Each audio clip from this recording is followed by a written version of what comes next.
this realization with Arvind. And that's the book. I think this is an extension of London's Walker's which I profoundly remember. Sir बहुत बहुत शुभकामनाएं सबसे पहले आपको आपकी book के लिए। क्या कुछ आप बताना चाहेंगे बुक को लेकर और आपकी इंस्पिरेशन के बारे में मैं चाहूँगा थोड़ा सा बताएं। सभी भारतवासियों का हार्दिक अभिनंदन और आपका भी कि आप इस बुक के बारे में मेरी राय जानना चाहते हैं। बेसिकली इस बुक का नाम आचमन है। आचमन वैसे संस्कृत का शब्द है लेकिन हमारे कश्मीरी में भी आचमन ही कहा जाता है। और दूसरी बुक का नाम है नाबद। आचमन अर्थात पानी के बूंद जिससे हम इंटरनल बॉडी को पवित्र करते हैं। नाबद अर्थात मिश्री।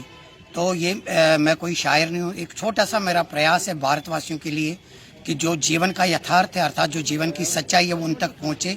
और उसके बाद जो नाबद करते हैं, नाबद मीन्स मिश्री, मैं वो मिश्री बोलना चाहता हूँ भारतवासियों में ताकि वो अपना भेदभाव भुलाकर उस मिश्री से अपने मन की आत्मा की शुद्धता को और पवित्र करे।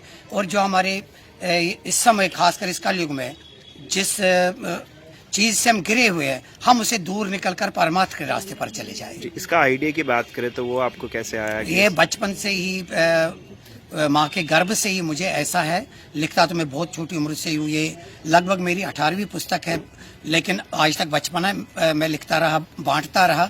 ये पहली बार इस तरह पुस्तक का विमोचन हो रहा है भारत में। जी जी मैम, आप क्या कहना चाहेंगे पुस्तक को लेकर? सबसे पहले तो मैं रमेश निराश जो मेरे बड़े भाई भी हैं इनकी आभारी हूँ कि इन्होंने ऐसी पुस्तकें जो हैं वो समाज को दी, ऐसा लेखन समाज को दिया। इनकी कलम के शक्ति के माध्यम से लोगों को एक नई दशा व दिशा मिलेगी। क्योंकि जो इनकी जितना मैं जानती हूँ 25-26 सालों से तो मैं भी इनको लिखते हुए देख रही हूँ, पढ़ रही हूँ। तो ये सत्य पर लिखते हैं, यथार्थ में जो हो रहा है समाज में उस पर लिखते हैं। और इनकी जो लेखनी है वो हर वक्त समाज को एक नई दशा व दिशा प्रदान करती है। जितनी भी सामाजिक समस्याएं हैं या जितने भी लोग विभिन्न प्रकार की जो परेशानियां हैं उनसे जूझ रहे हैं, या अगर हम बात करें कि छोटी सी एक उदाहरण देना चाहूंगी कि प्रकृति पर भी इन्होंने बहुत लिखा है, धरती माँ पर इन्होंने बहुत लिखा है। तो मिट्टी से जुड़े हुए हैं और जैसा इनका जुड़ाव है, विनम्र स्वभाव, तो वो आपको इनकी लेखनी के माध्यम से पता चल जाएगा। और मैं सभी जम्मू वासियों से निवेदन करती हूँ कि अपील करती हूँ, निवेदन करती हूँ, प्रार्थना करती हूँ कि इनकी एक पुस्तकें खरीदें, पढ़ें और देखिएगा कि आपको वाकई में, क्योंकि जितना मैं आजकल देख रही हूँ लोगों ने लिखना बंद कर दिया है। जी जी बिल्कुल। तो वो कॉपी पेस्ट का ज़माना आ गया। तो यहाँ पे वो कॉपी पेस्ट नहीं है, यहाँ पर इनकी जो सारी सोच है वो खुद की सोच है और खुद की कलम की शक्ति है।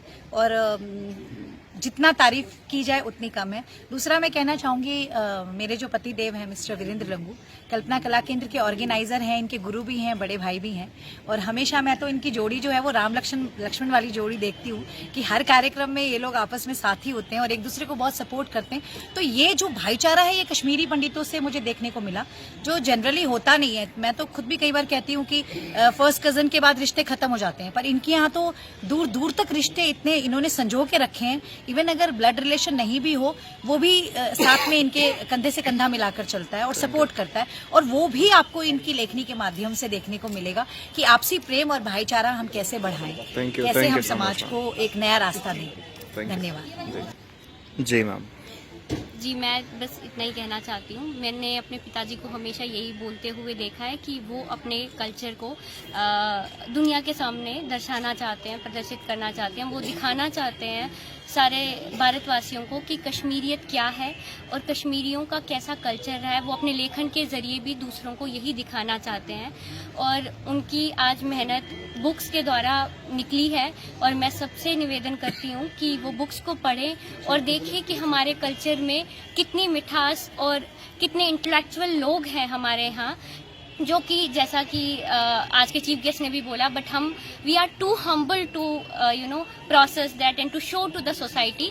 बट मैं चाहती हूँ, मैं उन्हीं की तरह सबसे निवेदन करना चाहती हूँ कि अपनी कला का प्रदर्शन ज़रूर करें और दिखाएं सारे भारत को कि कश्मीरियों में सिर्फ गवर्नमेंट जॉब्स वाले लोग नहीं हैं, कश्मीरियों में बहुत टैलेंटेड लोग हैं।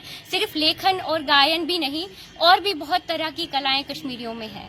Thank you so much. First of all ma'am बहुत बहुत शुभकामनाएं आपको। और क्या कुछ आप कहना चाहेंगे, कितनी मेहनत जो है वो सर ने की है, क्योंकि आप तो साथ ही होते हैं, हाँ जी। आपने वो मेहनत देखी है, मैं चाहूंगा उसके बारे में आप बताएं। हाँ जी, हाँ जी। मैं यही कहना चाहती हूँ कि ये मेरे जो पतिदेव है, ये एक अच्छे इंसान भी है, एक लेखक भी है, एक डायरेक्टर भी है, एक म्यूजिशियन भी है, और एक ये आयुर्वेदिक डॉक्टर भी है। इनमें सब चीजें कूट कूट कर भरी हुई है। सब चीजें ये बहुत मेहनती है, ये बहुत ज्यादा। और अपने रिश्तों को, अपनी कल्चर को, अपने परिवार को ये बहुत अच्छे से संजो के रखते हैं। मैं अपने आप को बहुत भाग्यशाली समझती हूँ मेरा कि मुझे ऐसा साथी मिला है। Thank you ma'am, thank you so much.